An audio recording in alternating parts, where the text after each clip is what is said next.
It's January 1978. The Northwest Territories in Canada. A bright light streaks across the sky. It was Cosmos 954, a nuclear-powered Soviet spy satellite crashing back to Earth. It sounds like a plot from like a random movie. As it fell, it scattered radioactive debris across the vast traditional lands of the Dene, Inuit, and others. What happened to the satellite, the land, and the people who were affected for generations to come? We're previewing Operation Morning Light. That's on this episode of So Much Crime. So Little Time. Before we talk about Patreon, we just want to give a quick shout out to our newest Patreon member, Kathy. Woo! Thank you for joining the wonderful community of our Patreon supporters. Kathy and all our listeners, please feel free to reach out, ask us questions, share your commentary. We'd love to hear what you're loving about the show. Hey, Dee, so I was looking at our Patreon and just scrolling back through some of the great things that we have there. And do you remember that time we were talking about the Teacher's Pet podcast? I do. And there was just so much stuff we had to talk about that there just wasn't room for it all in the episode that we put out to all the major podcast platforms. So we had so many thoughts and feelings on that one. Yeah, I mean, that episode alone, we put out about 7.5 more minutes of discussion that is only on Patreon. Plus, there's an extended time machine from that episode that is almost 10 minutes long. Plus, there's about 3 minutes of outtakes. So all of that, just from the Teacher's Pet alone, that's on patreon.com/so-much-crime, so little time. If you're not already there, like, that's so much more stuff from the Teacher's Pet, from the time machine, outtakes that, I mean, you could have been enjoying way back in January, and now it's whatever time it is. Feels like you're missing out if you don't go there. You really are. In addition to that, you just get that great feeling of supporting the show. So patreon.com/so-much-crime, so little time. Thank you. Welcome to So Much Crime, So Little Time. I'm Jeff. And I'm Dee, and in this episode, we'll introduce you to Operation Morning Light, a podcast from Imperative Entertainment and Vespucci. If you haven't listened to Operation Morning Light yet, that is great. This is one of our preview episodes. So we're going to introduce you to the podcast and just cover parts of the very first episode. There won't be any spoilers for what's to come. And we'll also include a link to Operation Morning Light in our show notes. In our next episode, we'll discuss the whole series. But right now, we just want to decide if this is a crime that's worth your time. Ba-ba. Jeff, before we jump into the story, how about we head on over to the time machine and talk a little bit about January 1978. Now, apparently you weren't born then, so you claim. I definitely wasn't born then. So I feel like we're going to take a different approach to 1978. We're going to focus on our strengths, areas of strengths within 1978, with some new types of games or things. Yeah. What's a better word than things? No, they're games. Bits and bobs. Games. Yeah, games and bits and bobs. Yeah. Okay. Now, Jeff, I know you're very excited about the theme of what I'm bringing to the time machine today. I know you're very excited about it. Do you want to leave the best for last, or do you want to start with it? I think we should leave the best for last and let me go first, quizzing you. Okay. Excellent. I'm ready. So what is the focus of this quiz? So we're doing a very special quiz for this 1978 centered podcast. And so I am going to read you lyrics from several songs that originally came out or were major hits in 1978 that were later covered and made hits in the 1990s mostly, although actually, yeah, all of these were made hits again in the 1990s, as well as a bunch of other times. Some of these were covered a lot of times. Multiple times. Yeah. I love this. This is right up my alley because I know you often give out to me when I, do a flat read of lyrics that are actually from a cover song, not the decade that we are talking about. So I think this game is stupid easy, but to make it harder, what I'm going to do is I'm going to read you the lyrics And then I'm going to see how many just facts you know. Do you know who the original artist was? Do you know who the cover artist was? Do you know what year the cover song came out? Do you know any trivia about it? So are you just like adding on things like that I have to get right here? No, I'm It's like going to... sitting into an exam and then being told there's like, JK, there's a whole other book you never read that we're going to quiz you on. Let's jump in. All right. Okay. These start easy and stay easy. Okay. Have I built it up enough that it's going to be disappointing if you don't get any of these? I mean, yeah, like standards. All right. This first one is Let's a go. song that was originally released on October 23rd, 1978. And it begins, "At first, I was afraid." I was petrified. I told you. Is that it? That's it. Can I What's the name of that go song? without you by my side?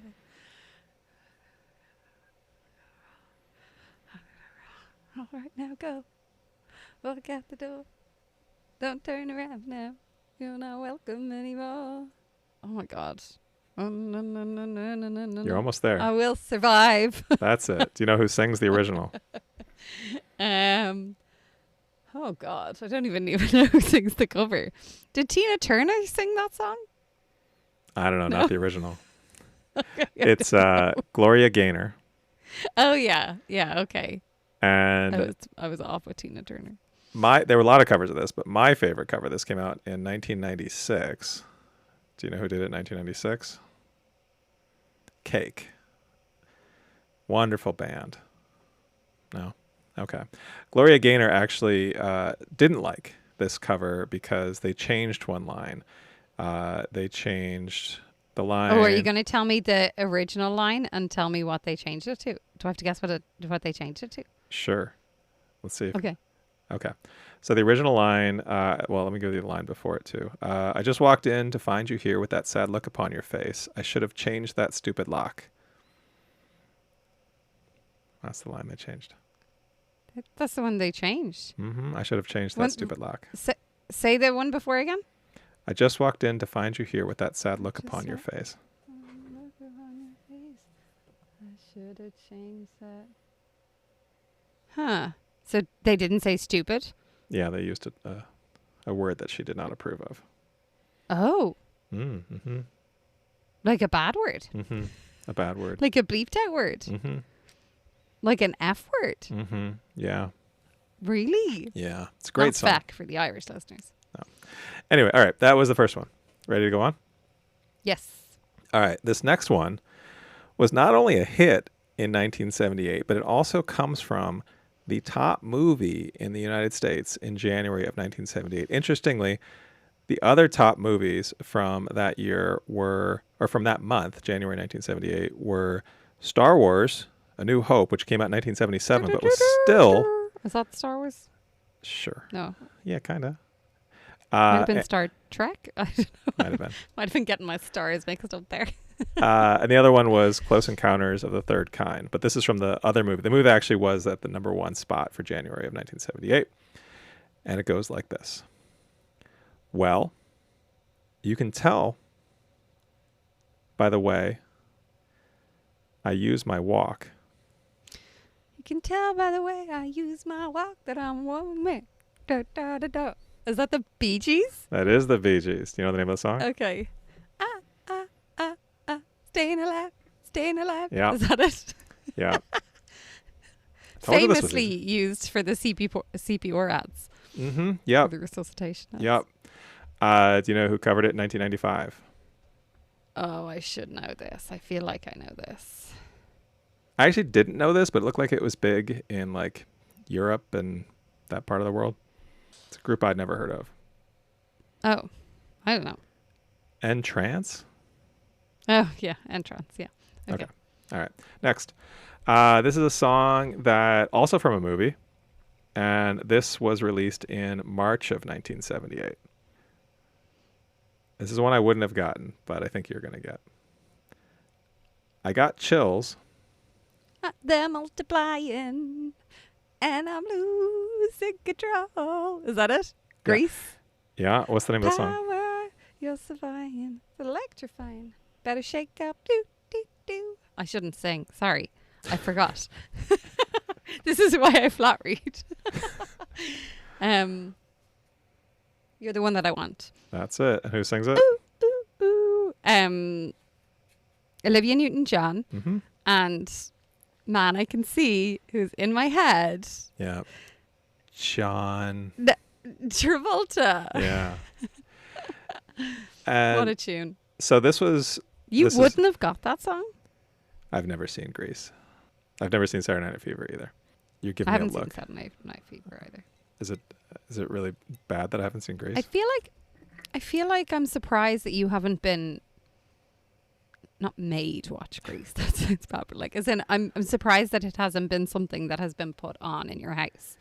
I think it has been. I think I like my current house or like my childhood house. I don't know anything about your childhood house. Well, because I like the reason I've seen Sound of Music and Fiddler on the Roof and Phantom of the Opera. Yeah, I suppose. Like that's. But Grease isn't really one they're going to put on for the kids, though. Well, these are all my sister. Too My many sister pointy was boobs in there.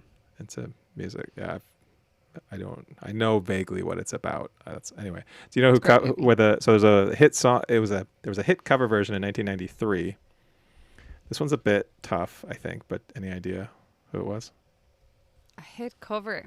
Is it someone from here? Yes. America, well, at least one of the two is. So it's two people, like John Travolta and Olivia Newton-John, but. Oh. What year? 1993. No. Craig McLachlan, who I don't know who that is, and Debbie Gibson, who I do know who that is. She was a pop singer in the late 80s or 80s. But they did a Grease revival, and that was then a hit. Also, 2021, it was in a Pepsi commercial. Doja Cat sang that song. So, sorry, can I say, fun fact about Grease? Stockard Channing, you know Stockard Channing? Sure. She played Rizzo in Grease. I don't know if you're aware of this. Stockard Channing was, I'm trying to do some maths here off the cuff, 28. She was born in 1944. This came out in 78. So she was like 27, 28? 44 to 78 is 34. Oh, 30. Okay. So she was like 34 and she was playing a high school student. Amazing. Like, amazing. So you've seen this Oh movie. my God, she's had so many husbands. No shade, Stockard. She's amazing. All right, this one actually came out in January 1978. This is one that maybe has been featured in the Time Machine before. It might have been, and I have totally, like, I stopped thinking about these things after we do them. So It's like when people tell me they listen to an episode, I'm like, I don't remember that. That was like 6 weeks ago. My life has moved on. all right. We're always so funny, you see, that I don't remember the actual funny bits. If you change your mind. If you change your mind, Huston free, honey. You're getting these on like half a line. You know that, right? Like these aren't even the full first line. I told you that this would be my vibe. Yeah, who is it? That's ABBA. Take a chance on me. Take a chance, take a chance, take a chance. Do you know the cover? 1992, there was a hit cover of this. Erasure was the band. Eraser. Erasure. Okay.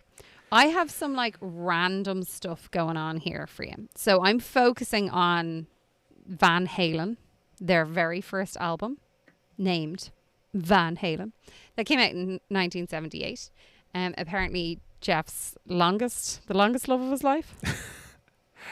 Is that how you described it? The first band that I loved was the Monkees. Hey, hey, we're the Monkees. But I feel like this is different music to that. But my brother, who's 6 years older than me, I remember the day he brought home the little vinyl single for Jump in the mid 80s, and as a 45, that's what they're called. And then he got the cassette of that album, and I was too young to really understand any of what was going on, but I became a huge Van Halen fan. I've seen them in concert many times, and yeah, I'll stop now. Yeah. Okay, cool. Thank you for all of that. We're delighted that you're here for this for this show. Okay. I have a range of fact trivia, some lyric checking, and I really want to test out how well you know Van Halen, particularly the Van Halen first album. Love it. I, for the first time today, listened to Van Halen. Like, I knew when I was listening that I have listened to them before, but I have never said I am going to put on Van Halen. That has never been something that I have uttered. But today I listened to this album. What a treat! I really liked it, actually. What a delightful treat for your day. It was a delightful treat for my day. I enjoyed it a lot. I will say that. Some absolute bops on there, some bangers. Because I have no concept of them, I have no concept of how hard these questions are or how very, very easy they are. So let's get jumping into it. My first, the first segment is going to be Name That Song. Okay. All right. And I'm going to give you a lyric. I'm going to do 3 songs. I'm going to give you 2 of the first lyrics. For 2 of them, I'm going to give the first lyric. And you have to name a song. Make it more complicated. I also want to, before you do this, I want to acknowledge 2 things. One, the lyrics are arguably the least memorable or important part of a Van Halen song. It's first is the guitar. Second, I mean, if you're going to focus... I have some guitar songs trivia. Will you just calm down? Don't be like, oh, people don't judge me. I'm not a super fan if I don't get them all right. I'm just saying, this is the trivia quiz. This is my segment. You need to calm down. Let's do it. All right. Bee Gees. Okay. From the first lyric of what song that is on the Van Halen 1978 Van Halen album. I haven't pulled anything from anything else. If you let me cool you one time, you'll be my regular stop. Oh, Ice Cream Sugar. Man. Yes, Ice Cream Man. that is the answer. But also, it's not the first one. I actually swapped it for a different lyric. So I lied to you there. Do you want me to tell you some fun facts about Ice Cream Man? Not yet. Okay. I suppose. He's not involved in the rest of it. So go on. Tell me stuff about the Ice Cream Man. So Ice Cream Man, in those early days of their concerts, was David Lee Roth's solo. He actually plays the guitar. A lot of people think it's Eddie Van Halen playing guitar. This is actually David Lee Roth playing the guitar on that. Eddie Van Halen comes in later with the electric solo. It's kind of a classic blues-style song. Doesn't really fit in with the rest of the album, but was a kind of a showcase for David Lee Roth and his surprisingly pretty good guitar playing. Excellent. Love to hear it. They were all words. Okay. I'm going to give you the last lyric of a song, but I'm going to just preface this by saying I am not including the name of the song that is repeated multiple times at the end and all the oohs and ahs that go with it. So like the last 10 sentences or 10 lines of the lyrics are all oohs and ahs and the name of the song. This seems much harder. Well, you said you were an expert. Got nobody waiting at home. Is that Running with the Devil? Yeah, good. Hustle. Okay, quick fact about... oh my God, is this going to happen every time? All right, no, I'll stop. I'll leave it alone. Go ahead. Go on. Well, you talked about the oohs and ahs, and over the last few years, some people have found the isolated vocal tracks of David Lee Roth, and he's, over the last 30 years, been known as a guy who has lost his voice entirely, but still tries to sing and is terrible. But if you go back to those early, late 70s, early 80s recordings and listen to so particularly from that song, that album, his isolated vocal tracks, where you're just hearing him make these noises. He makes a lot of noises. It's kind of just like vocal acrobatics, like Mike Patton from Faith No More does. I don't know. It's really, I'll stop now, but it's great. I mean, look, I'm glad you have found your, your place, what you're into. It's all good. Okay. Next one. First lyric. I feel like the first lyrics are going to be easier because your brain just, goes with them. She saw the look in his eyes. Jamie's crying. Jeez. And she knew better. Okay. He wanted her tonight. Great song. Okay. You want a fun fact about that song? It is a great song. Go on. While you're at it. So that has a drum intro, a great drum intro which was sampled in, was it Tone Loc? It's not really a fun fact if you don't have the fact. Just saying. Oh, yeah, Tone Loc. It was Tone Loc Wild Thing. Do you know Wild Thing by Tone Loc? 1988. Like, You Make My Heart Sing? No, but you know, I think you'll know this song if you listen to it. Okay. But it Thank you for heavily the fun relies fact. on the drum riff from Jamie's Crying. Also, Okay. fun thing about Jamie's Crying, about the lyrics of that song. So it's about a woman who, it's from the woman's point of view, Jamie, who doesn't want to sleep with the guy on a first date. And so that's why she's crying, because basically the premise of the song is she knows if she sleeps with him, it's going to be a one-night stand and he'll forget about her. And so there's a lyric in there about how she wants to write him a letter, which, like, I can't even conceive of a time when you would go on a date, it would end badly, and then you would write the person a letter. Seems really antiquated, but I guess it was 1978. So I mean, I wouldn't know. it's a great song. Okay. They're all great songs. This one, the next one is like, I'm just going to give you 3 words that appear one after the other in 2 Van Halen songs, apparently. One of them from this album. And again, I don't know how hard this is to answer.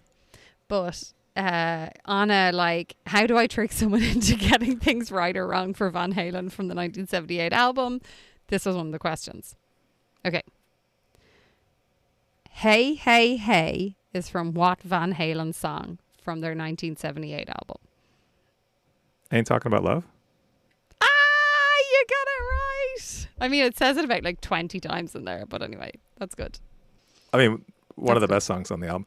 Also, fun fact about it, talking about love.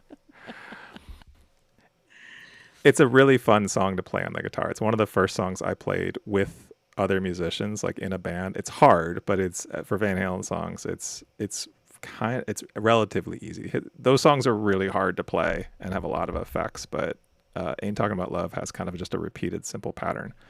And okay, yeah, I'll stop. All right. Well, there you go. That's what I brought. That was fun. Thank you for humoring me. That is no problem. It was fun to mix it up. Okay. That was our time machine for today. Let's talk about this podcast, if that's still what you're here for, if you haven't tuned out. So Operation Morning Light came out in late 2022. Our host is Dëneze Nakehk'o. He is a veteran Yellowknife-based Dene broadcast journalist, and I have more to say about him. I have some cool facts about him that we can get to later. There are 7 episodes, plus there is a bonus episode that I just looked very briefly at it. It looked like it is an actual bonus episode, not a continuation of the story. Each episode is about 30 to 40 minutes in length. D, what happened in this first episode we listened to? I will say off the bat, Jeff, I think the reason you usually do the summary in the notes for the story is because you tend to be more short-winded than me. I don't even think you're short-winded usually, but more short-winded than me. So I'm going to try and set up the scene without going into too much detail here. We start off with the people of Snowdrift. It's a small indigenous settlement. They basically see these people in white suits stalking around the streets in their community, scanning the ground with strange instruments. This is 1978, just to lay this out. Wild stuff. We then meet 3 young lads who basically were trying to run away from civilization, and they were spending a year. A year, yeah.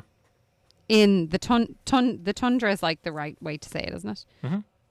And explore the tundra, who by accident come across what they think is a dead caribou, what turns out to be a Soviet, what do we call it? Nuclear spy satellite. Yeah. Nuclear spy satellite. So a Soviet nuclear spy satellite. And so they find it. And what occurs after this is wild. They get brought in. 2 of them who had happened to touch the satellite had to go through all this screening to make sure that they weren't radioactive. Yeah. And which they weren't. They had to give a press conference. The news are all around it, and everyone wants to know what is happening. And in the midst of it all, the people of Snowdrift, they're kind of forgotten about. Yeah, and if I can just add a couple things onto that. We also, because I want to talk about them, we jump back to hearing about how these Americans, those young lads that you referred to, like what their whole deal was, as well as the guy that inspired them from the 1800s, early 1900s to go out and do this. And then that episode ends basically with, so the Americans apparently were safe from radiation poisoning, but the people going and checking for radiation and looking for bits of the satellite discover that it's apparently all over in tiny flakes in that community of Snowdrift. There's just bits of radioactive debris all over. That's pretty much where it ends, this first episode. Yeah. All light and airy. So, Jeff, let's jump in. Where do you want to begin? So I want to talk about the opening. I want to talk about some of the things in the middle. I want to talk about the host. And then some things at the end? Yeah, I guess so. A bit of the beginning, a bit of the middle, a bit of the end, and then like the host. Okay, that seems like a comprehensive review of the first episode. Go on. I just want to say about the beginning. So in the beginning, we hear our host, Dëneze, and he's talking about how his people from this community have these prophecies about the end of the world, and how this community in like the subarctic is going to be the last place with clean water and fish, and a sign that the world is ending will be the stars start falling from the sky, which is, I think, just such a great setup for this story. And it places you not just with this event, but it tells you a little bit about these people. It tells you a little bit about their history. Mm-hmm. It sets the mood. And yeah, I thought it was a really powerful, effective opening. Yeah, I totally agree. Like, the picture is painted in my head. I'm there. I'm waiting. It was interesting how it played out, though, because, I mean, this is a story about the people of Snowdrift, and maybe the whole point is they get lost in the story. Maybe that is the point. Maybe it's the point of episode 1. Maybe that's something that's going to carry throughout. But they do get lost in the story. They get forgotten about, and I think it's nearly easy to forget about that opening. I don't know if that was the whole point. It was kind of surprising that we pivoted so hard to these Americans and then to this British guy for a lot of the episode. I was not expecting that. But I presume that's just, it's going to come back around. What do you think? Did you find it like hard to follow, like when we were jumping from people to people, or were you still able to follow it throughout? I was able to follow it. I was just like, it took a couple of pivots that I was not at all expecting. I thought it was going to stay within that community. I thought it was going to be really about the satellite. And we spent a lot of time talking about this group of Americans going on this adventure, which I didn't know where that was coming from. And then to pivot back from that to the guy that inspired them to go on this adventure 100 years, or I guess at the time that they did this, it was 60 or 70 years earlier. This Hornby guy. I think that part was like fascinating because they are like crossing the river. So at this point, the young lads, as I said, they have a shortcut that they can go. They can row, and correct me if I'm wrong, Jeff. They can row across a fairly like dangerous like part of the lake. It's not any lake. It's the Great Slave Lake, which is the Great Slave Lake, the deepest lake in North America, and one of the largest. Or they can like go the long way that is like safer but is much longer, and they're like, well, fuck it, like let's jump in and go rowing. And as they're rowing, one of their companions tells them the story of the Monte Cristo, Count of Monte Cristo. I found that fascinating. Wow, like that was so cool. It's like, let's like distract everyone, even though like we're doing this real hard thing. And like they get to the other side, and he said, all people wanted to know is like what happened. Anyway, sorry, that was a pivot, but I really enjoyed like that, like how they tied like even that story in here. That was a great detail. But then to go back to, Count of Monte Cristo is an awesome book, but this story of this John Hornby guy, who I wanted to ask you about this. So this is a guy who was really into exploring these like the tundra, the north, like subarctic, whatever area in what's now northern Canada. He was known for being kind of a poor planner. And he basically set out with this group of guys and was like, well, the caribou will come through and we'll just eat caribou. And then one year they didn't. And they starved to death. And I don't know, like, is that your role model? Like, is that... Yeah, I know. It's kind of funny. But like then they take this pivot. So first of all, just to give some context here, John Hornby was like born into like English social privilege. Like he basically had everything handed to him on a silver platter. And he was like, I'm going to like rough it up and like go explore. And sure, I don't need to plan anything. Which in a way is like, it's kind of cool when, like, I mean, it's stupid, but like, it's kind of cool. But I loved this, and maybe that's what I enjoyed maybe about this podcast is they brought so much into it. So they say this about John Hornby, and then they're like, these three young American lads are looking up to him. But they make this point of being like, but like, we're not going at it alone. Like the thing John Hornby didn't have is like, they weren't travel bloggers, or he wasn't a travel blogger. So they're talking about getting like crates of Jack Daniels sent out. Was it Jack Daniels? It was a couple different types of whiskey. Yeah. It was like crates of whiskey. They were getting like sleeping bags, camping gear, all of this stuff sent over. Like the way they were able to bring in #add social media influencers into the mix in a story that we're looking at 1978, like how they're bringing in something so relevant there when they're also tying it to a story that, as you said, like happened like in the early 1900s. It was a pretty impressive storytelling feat to be able to bring all of that in together. That's true. So the story was, I think, took some weird pivots. One quick fact about Hornby, I looked him up, tried to get a sense of him. So he died in 1927, starved to death in the wilderness. There's this book called Snowman that came out about him, and in it, Hornby is quoted as saying, so he has some conflicting views on things in the world.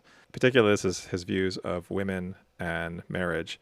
He said, "A woman only marries for a home. There is no such thing as love outside books and the drivel of young pups. It's all passion. Yes, yes, passion. I have never spoken a word of love to any woman. I have never had anything to do with native women." I don't know if anyone asked if he just after that unprompted. But then in this write-up of this book, it talks about how he apparently had affairs with multiple women and proposed to at least one who rejected him. So, you know, why did he go out into the wilderness to starve to death with these guys? People do these things for complicated reasons sometimes, and sometimes they're not so complicated. But yeah, I mean, look, you gotta like. He was born in 1880. His views may not align with current day's views of most people, but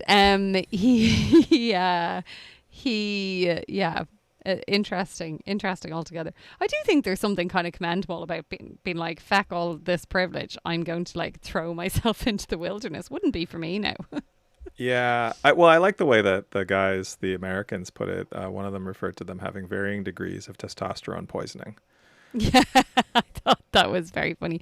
I feel like when he said that, like he was laughing at his own joke at the end of it as well. For sure. Yeah. But like pretty impressive. I just thought it was really impressive to be able to tie in like nuclear exposure. That's the right phrase, isn't it? Exposure. Radiation exposure. Okay. Radiation exposure, exploration, muddied in with like, or brought in together with like death with like Hornby, some technology, the mystery of like what they have found, the exploitation, like when they're talking about Slave Lake and they've like all of that history coming in. You've got some hunting involved about the caribou, and it's like shooting what do they say, fish in a barrel. Yeah. The adventure, Count of Monte Cristo, and then you've got like the PR side of things where people are like, hey, the press are a bit angry, I know you've been through a lot, but here, you talk to them, and like shoving two random people out in front of the media, like in a media shitstorm. Like there was so much in this. I started to list out the stuff, like what I should note in this review, and I'm just like, so much happens, like really, when you think about it. Well, and on top of that, I mentioned how the opening I thought said it effectively, but it was also like layered with sound effects and, there, wherever we were, wherever the story was, I think they helped guide us with like natural sounds, like the water when they were canoeing across the lake or things like that to help the Geiger counter, like the little ticking noise when the men in the white suits were coming around looking for radiation. So it was very kind of atmospheric in a way that I thought helped. So yeah, I mean, this was a lot of fun for such a kind of dark story. I'm sure it's going to go to some pretty serious and dark places, but there's a lot of fun in this first episode. There kind of was. I will say, you have a photo at the top of our notes here, and I think you need to post that when this episode comes out. But like, the description of the men in the white suits, like straight away. Did you watch Chernobyl? Yeah, I was going to bring up Chernobyl. A lot of Chernobyl. That like is my here. visual reference for this. But like, even before I got to Chernobyl, it just feels very 70s and 80s to like have these movies where, the men in the white suits come. Yeah, like E.T. is the other reference point, I think. Yeah, or even the Upside Down place. What's that thing called? Stranger Things. Stranger Things, like, and I know that's more like doctors, like it's not like the headgear or whatever, but like it's all of this kind of, there's something different, like something we need to be afraid of. Even in Stranger Things, there's like a bit of a Soviet angle on things. Like, I don't know, it just felt like we were in the first episode of like some sort of Netflix show, as opposed to feeling like we're listening to a podcast. And I think that is because of the like really solid storytelling here. Yeah, and one thing that I stumbled across and where that I got that picture from was an article from the CBC just kind of promoting this show when it first came out back in 2022. And what kind of surprised me was it was actually the person who got this going was a writer named Michael Lapointe, who's noted in the credits as the kind of co-creator and the writer. And he reached out to Dëneze because I think he wanted to have a more like a person from the community be the voice of it. And Dëneze at first was resistant. Like I think he didn't want to be tokenized, and he had to know that it was going to like do some things that he felt were important to representing the people and the culture. And he had an interesting quote in this article, and we'll share the link to this article. But this is Dëneze talking about his involvement. He said, he's talking about his people, and he said, "There's been a number of different incursions that have impacted our way of life. If you think about residential schools, that's another incursion that we were forced to deal with, and it impacted our way of life. I think it's a story of resilience. It's a story of perseverance, and it's really a story about trying to keep the land good. We've been here a long time. We've been here before Jesus. We've been here before Canada, and I think we're going to be here after that." So I think it's just like, I think he is someone who seems to be very committed to having this be a whole story, a story that goes beyond this spy satellite, which I think we've got bits of that in this first episode. I think we're getting a lot more of that later. Because again, talking about that, how it pivoted to these Americans, reading that paragraph, I was surprised that there wasn't more of that in this first episode. And there aren't that many more episodes, but I presume that's to come. I mean, as always with episode 1, you kind of don't know how they're going to play it out. This feels like they're giving a little bit of everything, like setting up all of it to go from here. But yeah, I'm look, you presented this to me at the end of our last recap, and I was like, okay, like not my jam. Doesn't sound like really up there, but whether it's Dëneze himself or the production, I don't know, but it's got me. I listened to it twice on ×1. What's happened to you? Who are you? I don't know. I don't even know. Don't even recognize myself anymore. So you're definitely eager to keep listening. Yeah. I'm in it. Are you? Oh, 100%. Yeah. I'm here for all of this. Okay. We're here for it. don't forget, if you're enjoying the show, leave us a comment on Instagram, send us an email, or rate us on Spotify, Apple, or wherever you get your podcasts. It really helps us get out there to more people. And while you're at it, start telling some people that you're listening to us, that you're enjoying us, or that you listen because we're really annoying and you like being annoyed at people that are not like in your life. That's also fine too. Every listen makes a difference. Next time, what happened to the communities affected by this nuclear debris? And how did it affect the animals, the water, even the 3 young lads? We're covering all of Operation Morning Light. That's on the next So Much Crime, So Little Time.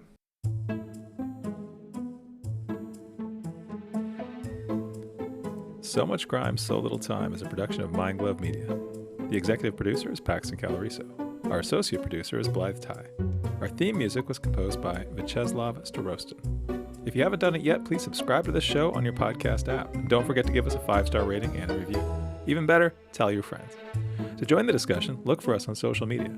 Check out the show notes for all the links. Thanks for listening.